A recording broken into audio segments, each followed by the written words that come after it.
Bapa surgawi, kami bersyukur kepada Dikau jika pada pagi ini kami dapat beribadah secara online. Kami tahu Tuhan, Dikau hadir dalam kehidupan kami tiap pribadi di manapun kami berada. Dan biarlah Roh Kudus menolong kami untuk mengerti firman yang kami baca ini. Dan Roh Kudus menolong kami untuk dapat melakukan firman ini oleh anugerah dan kasih karunia Tuhan sendiri. Hormat dan kemuliaan nama Tuhan. Dimuliakanlah Tuhan dalam pemberitaan firman Tuhan ini. Dalam nama Tuhan Yesus kami sudah berdoa dan bersyukur. Amin. Selamat pagi, jemaat yang dikasihi oleh Kristus. Mari kita membuka kitab kita di dalam kitab Roma, pasal yang ke-11, ayat 25 sampai 36. Kitab Roma, pasal yang ke-11, ayat 25 sampai 36. Sebab, saudara-saudara, supaya kamu jangan menganggap dirimu pandai. Aku mau agar kamu mengetahui rahasia ini. Sebagian dari Israel telah menjadi tegar sampai jumlah yang penuh dari bangsa-bangsa lain telah masuk. Dengan jalan demikian, seluruh Israel akan diselamatkan seperti ada tertulis. Dari Sion akan datang penebus, ia akan menyingkirkan segala kefasikan daripada Yakub. Dan inilah perjanjianku dengan mereka, apabila aku menghapuskan dosa mereka. Mengenai Injil, mereka adalah setru Allah oleh karena kamu. Tetapi mengenai pilihan, mereka adalah kekasih Allah oleh karena nenek moyang. Sebab Allah tidak menyesali kasih karunia dan panggilan. Sebab sama seperti kamu dahulu tidak taat kepada Allah, tetapi sekarang beroleh kemurahan oleh ketidaktaatan mereka. Demikian juga mereka sekarang tidak taat, supaya oleh kemurahan yang telah kamu peroleh, mereka juga akan beroleh kemurahan. Sebab Allah telah mengurung sebuah orang dalam ketidaktaatan, supaya ia dapat menunjukkan kemurahannya atas mereka sendiri. Alangkah dalamnya kekayaan hikmat dan pengetahuan Allah. Sungguh tak terselidiki keputusan-keputusannya, dan sungguh tak terselami jalan-jalannya. Sebab siapakah yang mengetahui pikiran Tuhan? Atau siapakah yang pernah menjadi penasihatnya?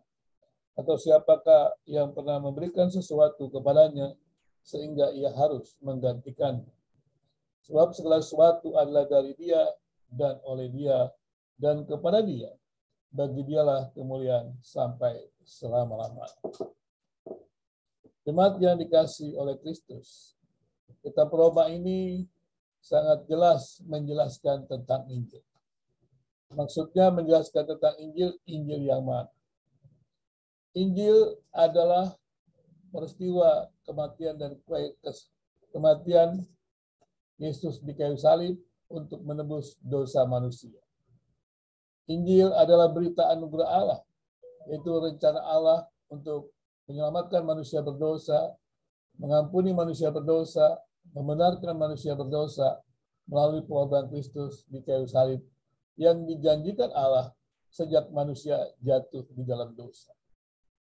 Dan kemudian kita juga melihat di dalam kitab Roma ini bagaimana kitab Roma menjelaskan Yesus yang hadir di dunia, yang direncanakan Allah itu, kemudian lahir di dunia, bekerja atau melayani, dan kemudian mati di kayu salib. Berita tentang fakta-fakta Injil ini dituliskan dalam kitab Matius, Markus, dan Lukas. Kemudian kitab-kitab lainnya, baik Yohanes dan yang lain-lainnya, menjelaskan tentang fakta Injil. Itulah sebabnya kita katakan bahwa ketika kita ingin mengetahui apa kata Alkitab atau arti dari ayat-ayat Alkitab, maka kita harus kembali kepada Alkitab atau kembali kepada ayat-ayat Alkitab yang lain yang akan menjelaskan ayat yang kita ingin ketahui. Itulah disebutnya Alkitab menafsirkan Alkitab. Jadi Allah menjelaskan dirinya kepada kita, penjelasan diri Allah itu dicatat di dalam Alkitab ini. Ketika kita ingin mengangkat mempelajari tema-tema tertentu di dalam Alkitab yang kita angkat dari ayat-ayat Alkitab, maka kita harus kembali kepada ayat-ayat Alkitab yang menjelaskan ayat-ayat tersebut. Itulah sebabnya kita menyebutkan Alkitab itu adalah penyataan Allah, pengetahuan tentang Allah, karya Allah, rencana Allah, semuanya dituliskan di dalam Alkitab. Dan ketika kita merumuskan pengetahuan tentang Allah berupa doktrin, berupa dogma, harus bergantung kepada Alkitab. Dan kitab Roma menjelaskan bahwa dari awal menjelaskan bahwa rencana Allah itu yaitu yang digenapi dalam Kristus Yesus itu adalah Injil. Itulah yang disebut kekuatan Allah yang menyelamatkan orang yang percaya. Semua manusia sudah berdosa, manusia tidak bisa keluar dari dosa. Manusia tidak bisa membebaskan dirinya dari belenggu dosa. Karena itu Kristus yang dijanjikan oleh Bapa itu mati di kayu salib menebus dosa manusia. Kita juga melihat janji Allah itu jelas dari awal. Pada waktu Allah mencipta manusia dan Allah menginginkan manusia hidup memuliakan Dia. Tetapi Eden membuktikan Adam dan Hawa tidak memuliakan Allah. Pada waktu Adam dan Hawa jatuh ke dalam dosa, Allah memberikan janji penebusan, memberikan pakaian dari kulit binatang sebagai simbol penebusan Allah yang dikerjakan oleh Kristus Yesus. Manusia berkembang dan terus bertambah jahat. Kita tahu akibatnya adalah peristiwa Nuh. Pada waktu ada air bah, semua manusia dimusnahkan, hanya keluarga Nuh. Dan diharapkan lagi keluarga Nuh ini keturunannya memuliakan Allah. Tapi kita tahu peristiwa Babel, manusia tidak memuliakan Allah. Disitulah Allah mencerai-beraikan manusia. Dan kemudian kita melihat terjadi pemilihan yang baru, yaitu Allah memilih Abraham. Allah memilih Israel. Kemudian dari mulai Abraham, Yakub, ya kemudian Israel, jelaslah di sini bahwa Allah itu menjanjikan bahwa dari keturunan perempuan itu, Abraham itu akan lahir yang namanya juru selamat itu. Dan kemudian juga dari Abraham, Yakub, Israel, umat pilihan Allah itulah Yesus lahir sebenarnya. Yesus hadir dalam kehidupan Yahudi, dalam kehidupan Israel pada waktu itu, atau Yahudi. Dan harusnya adalah sebagai bangsa pilihan mereka menerima Yesus yang dijanjikan oleh Bapa, yang dituliskan oleh Alkitab. Karena janji tentang Yesus itu dituliskan di dalam Alkitab, dituliskan dalam kitab-kitab ya Perjanjian Lama juga. Maka harusnya Israel itu menerima, harusnya orang-orang Yahudi itu menerima Kristus sebagai penggenapan bahwa mereka adalah orang pilihan Allah. Tetapi sebagai digambarkan di situ adalah Israel seperti pohon zaitun dalam ayat-ayat sebelumnya. Akarnya adalah para patriark, bapak-bapak beriman. Tetapi kemudian Israel itu menghadirkan banyak Israel yang tidak sejati, yaitu tidak hidup beriman sebagai orang pilihan. Itu dikatakan bahwa carang-carang itu dipotong dan kemudian digantikan oleh carang-carang lain yang dicangkokkan ke situ. Itulah bangsa lain. Nah, kemudian dikatakan juga oleh Paulus bahwa penolakan daripada Israel, penolakan Yahudi terhadap Yesus itu membuka pintu kepada penginjilan, pada lawatan Allah kepada bangsa-bangsa lain. Dan kemudian pertanyaannya adalah, apakah ketika bangsa-bangsa ini menerima Yesus, maka Allah menolak umat pilihan? Itu pertanyaannya. Itu yang kita baca dalam penyelamatan Israel. Jadi kalau kita membaca juga mengenai peristiwa Elia, ketika Elia begitu luar biasanya bertarung melawan nabi-nabi palsu, dan kemudian dia melakukan mujizat yang luar biasa, dan dia kemudian akhirnya melarikan diri dari ketakutan terhadap Isabel, dan dia mengeluh kepada Allah bahwa tidak ada nabi-nabi yang benar. Tapi Allah katakan tidak, ada 7.000 nabi yang Tuhan pelihara pada waktu itu. Seringkali kita berpikir kalau kita ini menjadi pahlawan, menjadi orang yang dipakai Tuhan, kita ini sangat sombong mungkin. Dalam tanda kutip. Kita pikir kita yang paling benar di bumi ini. Kita menjadi gereja yang paling benar di bumi ini. Seakan-akan kaki Dian itu Kristus hanya di kita. Hanya di gereja kita. Hanya di generasi kita. Padahal Kristus itu tidak terbelenggu dalam pribadi, dalam organisasi gereja, denominasi. Tapi Kristus itu bebas menyatakan kebenaran. Dan dikatakan juga sebenarnya seperti Israel. Bagaimana umat pilihan Allah ini? Bukankah mereka mendengar Injil dikatakan sebagai seteru Injil? Mereka menolak Injil. Kalau mereka menolak Injil, mereka menolak Yesus Kristus. Karena kita lihat dalam sejarah gereja, bagaimana akhirnya kemudian juga gereja menyebar kepada dunia di luar Yahudi itu. Pada awalnya kita tahu pemberitaan kesaksian gereja itu di dalam sinagog-sinagog. Tapi kemudian kita tahu, maka gereja kemudian menyingkir dan banyak penderitaan yang diterima oleh gereja dari perlawanan kelompok-kelompok Yahudi ini. Jadi dengan demikian mereka ada seteru ini.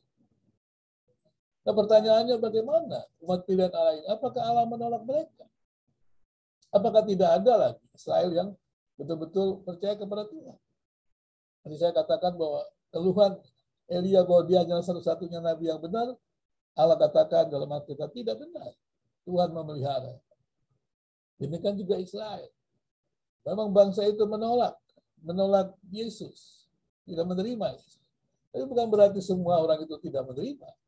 Suatu saat bahkan dikatakan ada banyak orang Israel yang menerima Yesus.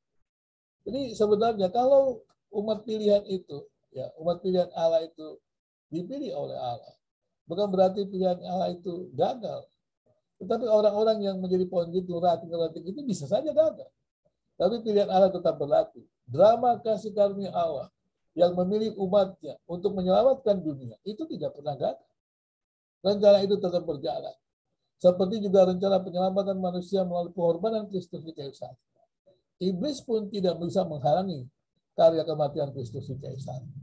Bahkan iblis berpikir ketika dia memakai orang-orang Yahudi pada waktu itu, Farisi pada waktu untuk membunuh Yesus. Dia pikir sukses. Tapi kematian Kristus di kayu salib justru merupakan proklamasi kegagalan ataupun kehancuran dari iblis itu sendiri. Istilah yang dikasih oleh Kristus, rencana Allah untuk mendemonstrasikan kasihnya tidak pernah gagal. Kalau ada manusia yang tidak ingin menikmati kasih Allah tersebut, bukan berarti Allah gagal untuk memberikan kasihnya kepada dia. Tetapi Allah waktu mendemonstrasikan kasihnya kepada semua manusia, Allah memberikan kebebasan untuk setiap orang meresponnya. Karena itu baiklah kita merespon. Kemudian menjadi pertanyaan-pertanyaan bagi kita. Kita seringkali tidak memahami dengan baik bagaimana rencana Allah. Bagaimana saya menjelaskan tadi bagaimana sejarahnya Allah mencipta. Allah yang benar itu menjadikan ciptaan itu diharapkan benar dan harus benar di dalam dia. Tetapi karena tidak berada di dalam dia, maka manusia mengalami kehancuran. Dunia, alam juga mengalami kehancuran sampai akhirnya Tuhan menciptakan kembali. Itu rencana demonstrasi kasih Allah melalui penciptaan dunia itu tidak pernah gagal. Karena suatu saat nanti Tuhan akan menciptakan kembali dunia yang hanya memuliakan Dia. Dengan demikian maka marilah kita melihat bagaimana besarnya rencana kasih Allah. Sehingga dikatakan, oh alangkah dalamnya kekayaan hikmat dan pengetahuan Allah. Sungguh tak terselidiki keputusan-keputusannya dan sungguh tak terselami jalan-jalan. Sekali lagi kalau kita melihat menarik peristiwa bagaimana Allah yang ada itu menciptakan segala sesuatu dari dirinya sendiri dan oleh Dia dan untuk kemuliaan Dia itu. Kita seringkali tidak memahami. Tetapi sekali lagi kita yang terbatas ini memang tidak bisa memahami seluruhnya tentang Allah. Tetapi ketika Allah menyatakan kasih-Nya kepada kita, Roh Kudus akan memampukan kita mengerti sebatas yang bisa kita mengerti tentang Allah. Tetapi ketika Roh Kudus memberikan penjelasan kepada kita sebatas yang kita mampu mengerti tentang Allah yang diberikan oleh Allah, itu adalah cukup. Seperti juga kitab Yohanes mengatakan, segala catatan tentang Allah itu tidak semuanya, segala sesuatu tentang Kristus itu tidak dicatat oleh Alkitab secara menyeluruh. Hanya catatan-catatan tentang karya Kristus itu.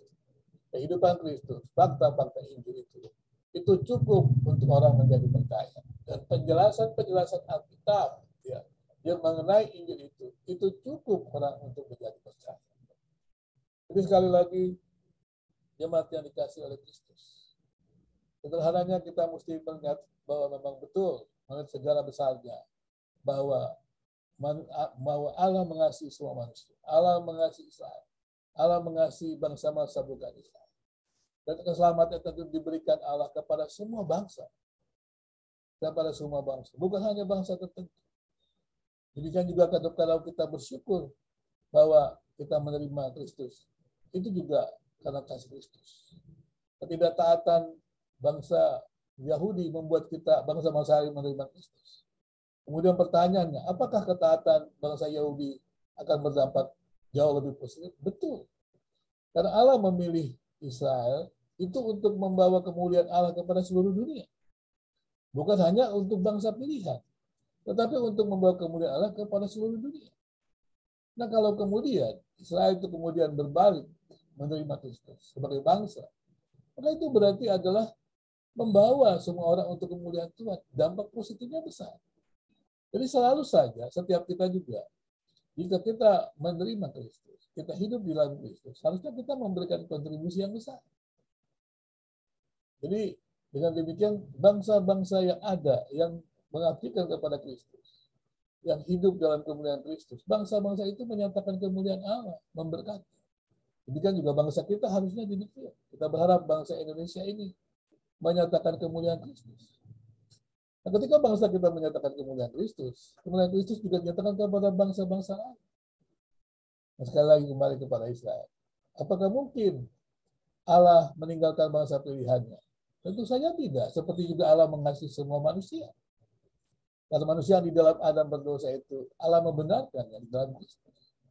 Dan ketika Allah memilih Israel juga, maka janji Allah kepada Israel itu untuk sebagai bangsa pilihan tetap akan terjadi. Dan sekali lagi, dalam arti kata juga, semua kita kemudian juga adalah bangsa pilihan terhisap dengan Israel. Itulah yang saya katakan, bahwa kalau kita melihat sejarah karya Allah menyelamatkan, dari mulai Nuh yang bekerja kepada seluruh dunia, dan kemudian baru Abraham sebagian tertentu, kita melihat sebenarnya Allah ingin membawa seluruh dunia untuk kemuliaan Kristus. Air bah menunjukkan kemuliaan Allah. Harusnya keluargamu itu memuliakan Allah. Tetapi manusia tetap menolak. Dan kemudian dari Abraham, Yakub, Israel, dari bangsa ini, Allah ingin membawa kemuliaannya kepada seluruh bangsa. Tujuannya demikian, bukan hanya untuk bangsa itu. Umat pilihan Allah itu dipilih Allah untuk memuliakan Allah. Membawa bangsa-bangsa lain kepada kemuliaan Allah. Demikian juga kita. Kalau kita dipilih Allah, itu untuk menjalankan misi Allah. Untuk memuliakan Allah.